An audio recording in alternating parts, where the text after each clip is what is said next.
अखिल की संगत। सबरस पिता के पत्र पुत्री के नाम, ये नाम है उस पुस्तक का जिसमें संकलित हैं कुछ ऐसे पत्र जो एक पिता ने अब से लगभग 90 वर्ष पहले दूर बैठी अपनी 10 वर्ष की पुत्री को लिखे थे। और इन पत्रों में पिता ने अपनी बेटी को दुनिया से, इंसानियत से, इस बात से परिचित कराने की कोशिश की है कि ये दुनिया कैसे बनी, दुनिया के लोगों के साथ कैसे व्यवहार किया जाना चाहिए। जी हाँ, हम बात कर रहे हैं पंडित जवाहरलाल नेहरू के उन पत्रों की जो उन्होंने इलाहाबाद की नैनी जेल में रहते हुए 1928 के आसपास अपनी पुत्री इंदिरा प्रियदर्शनी नेहरू के नाम लिखे थे, जो उस वक्त 10 वर्ष की थीं और मसूरी में थीं।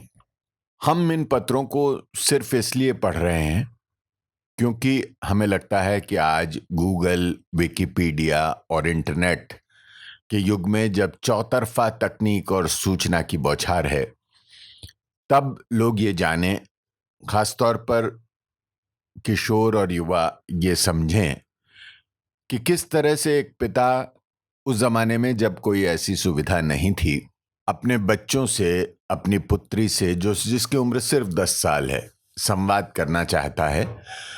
और जो ना इतिहासकार है, फिर भी वो अपनी बेटी को ये समझाना चाहता है कि ये दुनिया कैसे बनी, इसका उद्भव कैसे हुआ, मानव कैसे बना, उससे पहले सबसे पहले इतिहास कैसे लिखा गया होगा, वेद कैसे लिखे गए होंगे। और शायद उस पिता की मंशा ये रही होगी कि वो अपनी बेटी को सोचने समझने की शक्ति दे, उसकी कल्पनाओं के लिए रिसोर्स मटेरियल दे और उसे ये सिखाए कि ये दुनिया बहुत बड़ी है। इसमें पंडित जवाहरलाल नेहरू ने लिखा है कि तुम जानती हो इंग्लैंड और हिंदुस्तान के बारे में बहुत कुछ। इंग्लैंड एक छोटा सा टापू है और भारत बहुत बड़ा देश है, पर फिर भी दुनिया इतनी बड़ी है कि भारत उसका एक छोटा सा हिस्सा है। और उसमें वो अपनी बेटी को बता रहे हैं कि किस तरह से उसकी सोच, उसके विचारों का फलक इतना विस्तृत होना चाहिए कि उसमें सारी दुनिया के लोगों के प्रति एक सद्भावना हो। तो हमें लगा कि इन पत्रों को पढ़ा जाए और एक बार फिर उस दृष्टि को समझा जाए जो एक पिता अपनी पुत्री को देना चाहता है। अब तक के पत्रों में जमीन, जानदार चीजों, जानवरों, इंसानों की उत्पत्ति, फिर मानव के विकास की गाथा, पाषाण युग, नव पाषाण युग, मानव के हथियार बनाने, खेती करने के तरीके, फिर उसके बाद समुदायों का गठन, मानव कैसे समुदायों में रहने लगा, और फिर उन समुदायों में, उन कबीलों में क्यों मुखिया की जरूरत पड़ी, किसी एक तजुर्बेकार व्यक्ति को क्यों उस समुदाय ने अपना नेता या प्रमुख चुना, फिर वो मुखिया कैसे वंशवादी हो गया, कैसे एक मुखिया का बेटा, भाई या रिश्तेदार ही मुखिया कबीले का बनने लगा, जबकि शुरू में बात ये थी कि जो सबसे ज्यादा बुद्धिमान, तजुर्बेकार और शक्तिशाली होगा वही मुखिया बनेगा। और फिर देखते देखते ये मुखिया कैसे राजा बन गया। जो समाज की संपत्ति, सामूहिक संपत्ति थी, वो राजा की संपत्ति हो गई और बाकी सब लोग प्रजा हो गए। और फिर वो राजा अभिमानी हो गया, किस तरह से निरंकुश हो गया। इस सारी गाथा के बाद सिलसिला शुरू हुआ शहरों और सभ्यताओं का, कि मानव कैसे नदियों के किनारे बसने लगा, खेती करने लगा, और घाटियों और पहाड़ों का क्या महत्व उसके जीवन में रह गया। नगरों और शहरों की बसावट की बात करते करते मिस्र और क्रीट में लोगों के रहन सहन, वहाँ के चाल चलन, मिस्र के पिरामिडों, ममी, और क्रीट में राजाओं के लालच और देवताओं को कुर्बानी के किस्से के बाद बात आई हिंदुस्तान और चीन की सभ्यताओं की। 21वें पत्र में बताया गया कि किस तरह से चीन और हिंदुस्तान में बसावट हुई, उस पत्र में चीन की चित्रलिपि, जिसे हम कैलीग्राफी के रूप में जानते हैं, उसका उल्लेख है। चीन की बड़ी दीवार, जो दुनिया भर में मशहूर है, the great wall of China, वो कैसे बनी। हिंदुस्तान में और चीन में कैसे अलग अलग रियासतें थीं, कुछ जगह पंचायतों का राज था, कुछ जगह राजा थे, और ये सभ्यताएं कैसे पनपीं, कैसे बढ़ीं, हिंदुस्तान में कैसे लोग रहते थे, चीन में किस तरह की बसावट थी। इस तरह से सारी जानकारी अब तक के पत्रों में दी जा चुकी है। अब 22वें पत्र में जिक्र है समुद्री सफर और व्यापार का। मतलब लोगों ने कैसे समुद्र के रास्ते सफर करना शुरू किया और कैसे व्यापार की शुरुआत हुई। जबकि पहले लोग आपस में मिल बांट के रहते थे, मिल बांट के एक दूसरे की चीजें लेकर इस्तेमाल करते थे। अब व्यापार की शुरुआत कैसे हुई, तो इस 22वें पत्र पर पहले लेखक और पत्रकार राजेंद्र भट्ट की राय। सभ्यताओं की दुनिया के अलग अलग हिस्सों में पनपने के बाद अब उनके बीच व्यापार के लिए आपसी संपर्क की बात आती है। 22वें पत्र की शुरुआत नेहरू जी पुराने जमाने के मशहूर व्यापारियों फिनिशियनों से करते हैं। भूमध्य सागर के करीबी इलाके के ये लोग दुनिया के प्रारंभिक बड़े व्यापारी थे। दूर दूर इलाकों में जाने का शुरुआती तरीका समुद्री यात्रा का था। उस जमाने की मामूली नौकाओं की शुरुआत विशाल पेड़ों के खोखले तनों से हुई होगी। ऐसी नौकाओं से समुद्र की लहरों को झेलते हुए, दिशाओं का अनुमान लगाते हुए दूर देशों में सामान लेकर जाना बेहद जोखिम का काम रहा होगा। पर ऐसा जोखिम उठाने के पीछे रोमांच कम, मुनाफा कमाने की भावना ज़्यादा थी। ये व्यापारी नए नए देशों में जाते, अपना सामान बेचते, वहाँ की दुर्लभ चीज़ें लाते और मुनाफा कमाते। नेहरू जी बताते हैं कि अब तो एक ही बड़ी दुकान में दुनिया भर की चीज़ें मिल जाती हैं, चाहे कश्मीरी शॉल हो या अमेरिकी टूथपेस्ट। बाजार की बात करते हुए नेहरू जी इंदिरा का ध्यान इस बात की ओर खींचते हैं कि इन दुकानों में मिलने वाले विदेशी कपड़े के लिए कपास तो भारत से ही गई होगी और सैकड़ों मील दूर इंग्लैंड में उससे बना कपड़ा फिर भारत के बाजार में आ गया होगा। क्या ये पैसे, समय और ऊर्जा की बर्बादी नहीं है? क्या अगर उस कपास से अपने देश में ही वस्त्र बनाना सस्ता और बेहतर नहीं होता? बस नेहरू बेटिया को स्वदेशी का मंत्र दे देते हैं, जो उस दौर में स्वराज्य आंदोलन का, बल्कि आर्थिक स्वराज्य आंदोलन का प्रमुख स्तंभ था।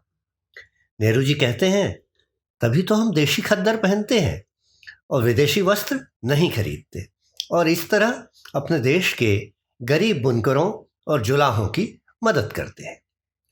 नेहरू जी पुराने पाठों की याद दिलाते हैं कि कैसे कबीलों में काम का बंटवारा हुआ और एक दूसरे की अलग अलग तरीके की मेहनत और बनाई चीज़ों के इस्तेमाल और सहयोग से जीवन आसान हुआ। फिर एक कबीले के पास जो चीज़ें ज़्यादा थीं, उन्हें उसने दूसरे कबीले को दिया और वहाँ से अपने काम की चीज़ें ली, यानी वस्तु व्यापार की शुरुआत हुई। ये काफ़ी मुश्किल रहा होगा, क्योंकि कितने कपड़े के लिए कितनी गायें या कितनी बकरियां दें, ये तय करना काफ़ी कठिन काम था, और कपड़ा लेने के लिए बकरियां ले जाना भी तो मुश्किल था। ऐसे में किसी समझदार व्यक्ति ने वस्तुओं के बदले दुर्लभ धातुओं, सोने चांदी के लेन देन का विचार दिया होगा, जो दोनों पक्षों को स्वीकार हो। अब ये समस्या थी कि सोना चांदी भी कितना दिया जाए और फिर हर बार उसे सावधानी से हर लेन देन में तोला जाए। इस मुद्दे को सुलझाने के लिए तय वजन और तय आकार के सिक्के यानी मुद्रा की शुरुआत हुई, जो कम जगह घेरती थी और सभी जगह व्यापार में स्वीकार्य भी हो जाती थी। यहाँ नेहरू जी एक बड़ा मानवीय निष्कर्ष निकालते हैं। वो कहते हैं कि मुद्रा यानी पैसे रुपये की अपनी कोई अच्छाई नहीं है, ये तो मात्र लेन देन के साधन के रूप में विकसित हुआ।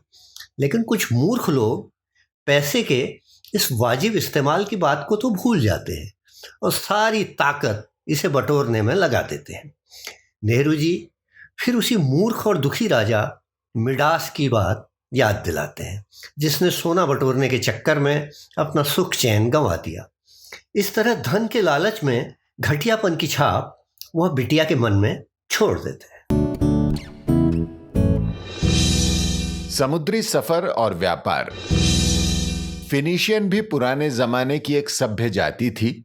उसकी नस्ल भी वही थी जो यहूदियों और अरबों की है। वे खासकर एशिया माइनर के पश्चिमी किनारे पर रहते थे, जो आजकल का तुर्की है। उनके खास खास शहर एकर, टायर और सिडोन भूमध्य सागर के किनारे पर थे। वे व्यापार के लिए लंबे सफर करने में मशहूर थे। वे भूमध्य सागर से होते हुए सीधे इंग्लैंड तक चले जाते थे। हो सकता है हिंदुस्तान भी आए हों। अब हमें दो बड़ी बड़ी बातों की दिलचस्प शुरुआत का पता चलता है: समुद्री सफर और व्यापार। आजकल की तरह उस जमाने में अच्छे अगिनबोट और जहाज नहीं थे।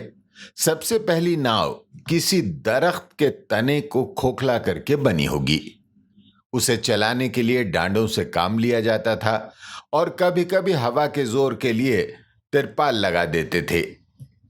उस जमाने में समुद्र के सफर बहुत दिलचस्प और भयानक रहे होंगे।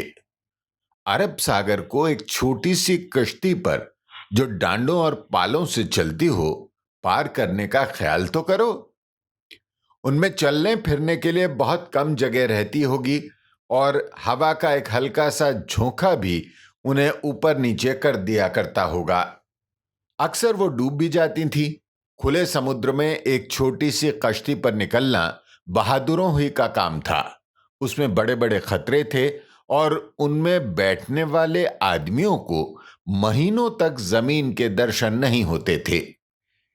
अगर खाना कम पड़ जाता था तो बीच समुद्र में कोई चीज नहीं मिल सकती थी, जब तक कि वो किसी मछली या चिड़िया का शिकार न करें। समुद्र खतरे और जोखिम से भरा हुआ था।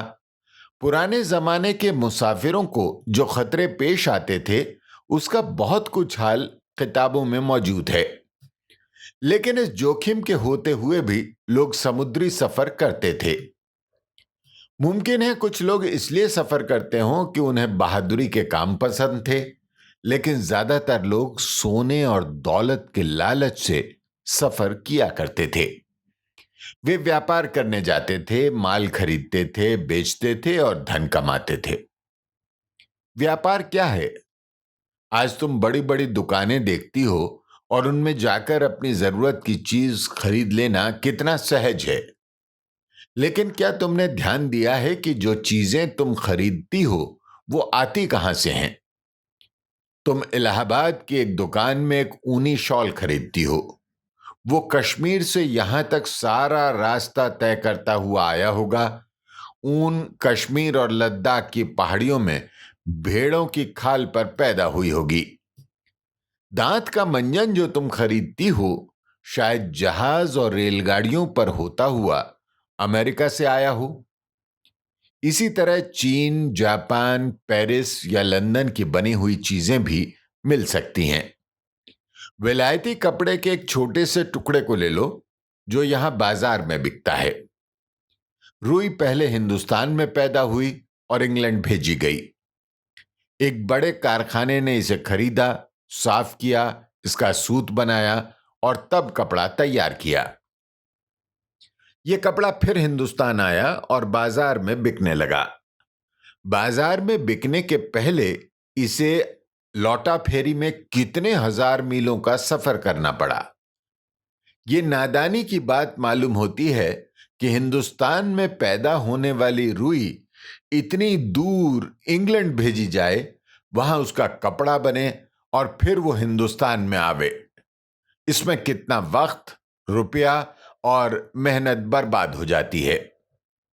अगर रुई का कपड़ा हिंदुस्तान में ही बने तो वह जरूर ज्यादा सस्ता और अच्छा होगा। तुम जानती हो, हम विलायती कपड़े नहीं खरीदते, हम खद्दर पहनते हैं, क्योंकि जहां तक मुमकिन हो अपने मुल्क में पैदा होने वाली चीजों को खरीदना अक्लमंदी की बात है।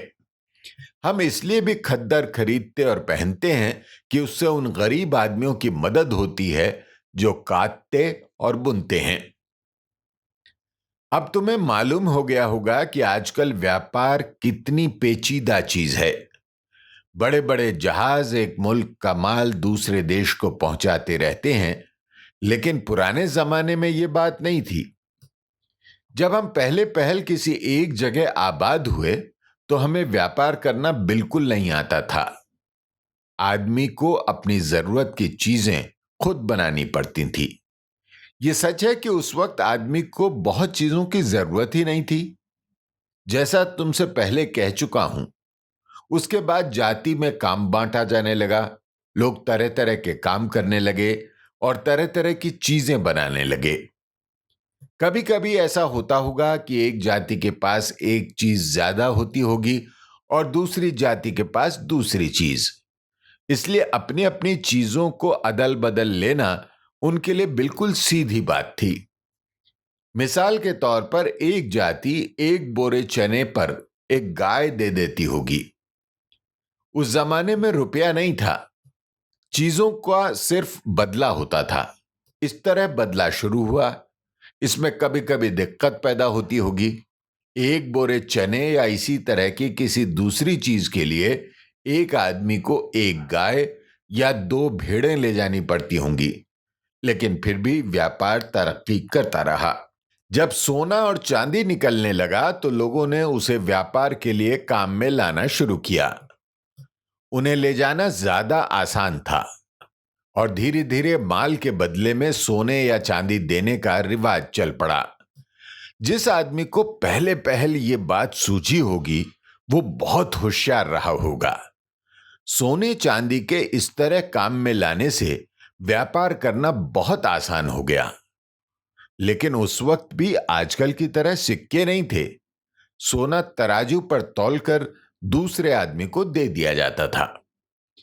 उसके बहुत दिनों बाद सिक्के का रिवाज हुआ और इससे व्यापार और बदले में और भी सुविधा यानी आसानी हो गई। तब तौलने की जरूरत ही नहीं रही, क्योंकि सभी आदमी सिक्के की कीमत जानते थे। आजकल सब जगह सिक्के का रिवाज है, लेकिन हमें याद रखना चाहिए कि केवल रुपया हमारे किसी काम का नहीं है। यह हमें अपनी जरूरत की दूसरी चीजों के लेने में मदद देता है। इससे चीजों का बदलना आसान हो जाता है। तुम्हें राजा मीनास का किस्सा याद होगा, जिसके पास सोना तो बहुत था लेकिन खाने को कुछ नहीं था। इसलिए रुपया बेकार है जब तक हम इससे जरूरत की चीजें न खरीद लें। मगर आजकल भी तुम्हें देहातों में ऐसे लोग मिलेंगे जो सचमुच चीजों का बदला करते हैं और दाम नहीं देते। लेकिन आमतौर पर रुपया काम में लाया जाता है क्योंकि इसमें बहुत ज्यादा सुविधा है।